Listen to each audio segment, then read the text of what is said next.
السلام علیکم، امید ہے آپ سب خیریت سے ہوں گے. This is Naqabi girl, welcome back to my channel. آج کل یہ نیریٹو بہت مین اسٹریم پہ چل چکا ہے، اور وہ کیا ہے؟ فرقہ واریت.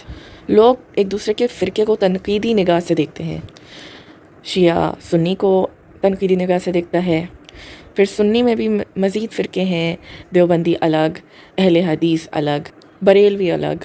لیکن سوال یہ ہے کہ آخر کون سا فرقہ ٹھیک ہے؟ کون قرآن و حدیث کی بات کرتا ہے؟ جی ہاں، یہ آپ نے بات تو بہت بار سنی ہوگی کہ قرآن و حدیث، کہ ہم یہ فرقہ نہیں مانتے.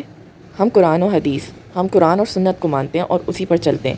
لیکن آخر یہ جو فرقے ہیں، جو حنفی مسلک ہے، جو شافعی مسلک ہے، جو حنبلی مسلک ہے، یہ جو وجود میں آئے تو کیا یہ قرآن و سنت کو فالو نہیں کرتے؟ اس کا بڑا ہی سنہرا جواب دیا ہے مفتی طارق مسعود صاحب نے، اور بہت ہی وضاحت کے ساتھ انہوں نے یہ بات ایکسپلین کی ہے کہ آخر کون سا فرقہ ہمیں فالو کرنا چاہیے.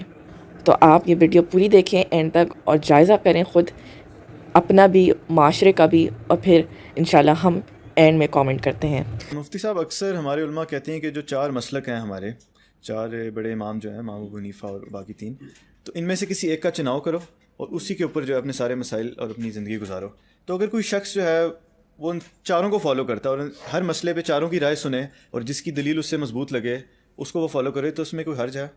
چاروں میں سے جس کی دلیل اس کو مضبوط لگے. عوام جو ہے نا، عوام ایک عامی آدمی جو ان مجتہدین کے مقام کو نہیں پہنچا، اس عامی آدمی کا یہ کہنا کہ مجھے اس میں ان کی دلیل صحیح لگ رہی ہے، یہ کہنا ہی کل عدم ہے.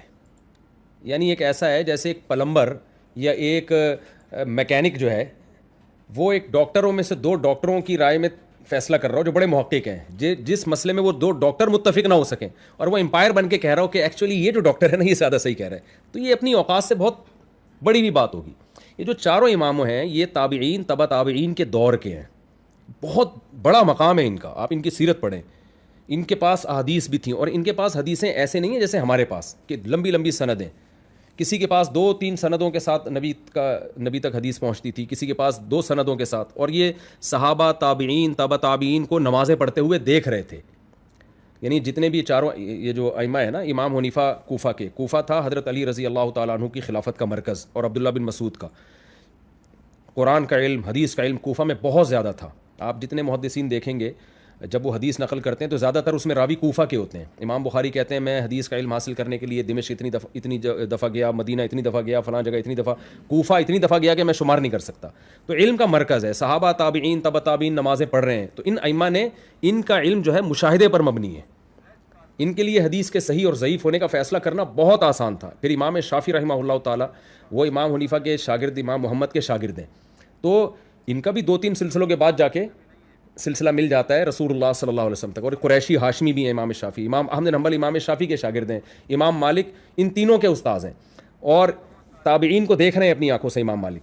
تو یہ اتنا مضبوط ان لوگوں کے پاس علم تھا، اور ان کے پاس احادیث تھیں، ایک 2 سندوں کے ساتھ ان کے پاس حدیث پہنچ رہی تھیں. انہوں نے بحث مباحثہ کر کے جن مسائل پر اتفاق ہونا تو ان پر اتفاق ہو گیا. اب جن مسائل میں اختلاف ہوا ہے نا، تو ایک عقل کی بات یہ ہے کہ اتنے بڑے ائمہ جن مسائل میں اتفاق نہ کر سکے تو اس کو اختلافی ہی چھوڑ دینا چاہیے. اس میں یہ کہنا کہ ایک عامی آدمی 15ویں صدی کا بندہ اٹھ کے یہ کہے گا کہ اس میں فلاں کی رائے صحیح ہے، فلاں کی رائے صحیح نہیں ہے، یہ کہنے کا اعتبار نہیں ہے.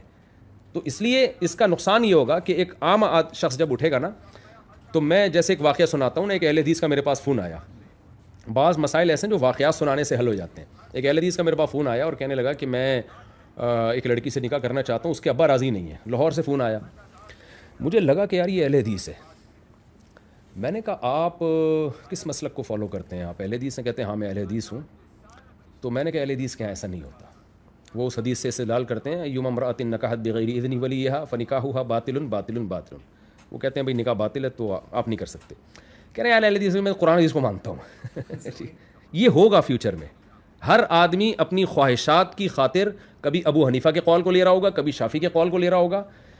یعنی اس کی ایک ایسی مثال ہے، امام ابن تیمیہ نے بڑی پیاری مثال لکھی ہے کہ امام شافعی کی رائے یہ ہے کہ اگر گواہ نکاح میں عادل نہیں ہے، یعنی پرہیزگار گواہ نہیں ہے، تو نکاح ہی منعقد نہیں ہوتا. وہ 2 گواہ جو نکاح میں ہونے چاہیے نیک پرہیزگار ہونے چاہیے. تو ایک آدمی نے شادی کی اور اس نے کہا چونکہ امام حنیفہ کے نزدیک عادل ہونا شرط نہیں ہے، چرسی ہیروئنچی بھی چلتے ہیں گواہ میں، مسلمان ہونا بس ضروری ہے. چرسی ہیروئنچی گواہ لا کے بٹھا دیے، اور نکاح ہو گیا. اب کل کیا ہوتا ہے, وہ 3 طلاقیں دے دیتا ہے. اب 3 طلاقیں دے دی ہیں تو اب دوبارہ نکاح نہیں کر سکتا, نہ امام شافعی کے نزدیک کر سکتا ہے نہ ابو حنیفہ کے نزدیک. تو کہتا ہے یار چونکہ امام شافعی کی رائے میں تو میرا نکاح ہوا ہی نہیں تھا, گواہ عادل تھے ہی نہیں, تو جب نکاح ہی نہیں ہے تو بیوی نہیں ہے, بیوی نہیں ہے تو 3 طلاقیں بھی نہیں ہیں, تو میں امام شافعی کی رائے نا مجھے قرآن حدیث سے بہت زبردست دوبارہ سے لگ رہی ہے, میں دوبارہ نکاح کروں گا. تو علماء نے اپنے اپنے زمانوں میں یہ چیز دیکھی ہے ہوتے ہوئے, ایک پریکٹیکلی ایک چیز نظر آئی ہے, اس لیے صدیوں سے علماء اس پہ فتویٰ دیتے آئے ہیں. بھائی یہ چاروں مسلک ٹھیک ہیں, قرآن و سنت کے مطابق ہیں, اور ان بڑے بڑے ائمہ نے پورا زور لگایا قرآن و سنت کی ریسرچ پہ. زور لگانے کے بعد انہوں نے ایک فقہ کو مرتب کیا اور پوری امت اس پہ جمع ہو گئی ہے, ایسے شاندار طریقے سے جمع ہوئی ہے کہ آج سے 100 سال پہلے آپ اگر آپ جائیں گے نا علماء کی ہسٹری اٹھا کے دیکھیں گے تو کسی بھی عالم کی آپ کو اگر سیرت پڑھنی ہوگی تو یا تو طبقات حنفیہ میں یا طبقات مالکیہ میں یا طبقات شافعیہ میں یا طبقات حنابلہ میں آپ کو دیکھنا پڑے گا کہ حنبلی تھے, شافعی تھے, جتنے بھی ہیں, علامہ نووی, ابن حجر, اسماء الرجال کے جو بڑے بڑے علامے گزرے ہیں. آج ہمارے جتنے بھی لوگ حدیث کی جب تحقیق کرتے ہیں یہ حدیث صحیح ہے ضعیف ہے تو ابن حجر کی بات کو لیتے ہیں, وہ پکے شافعی تھے.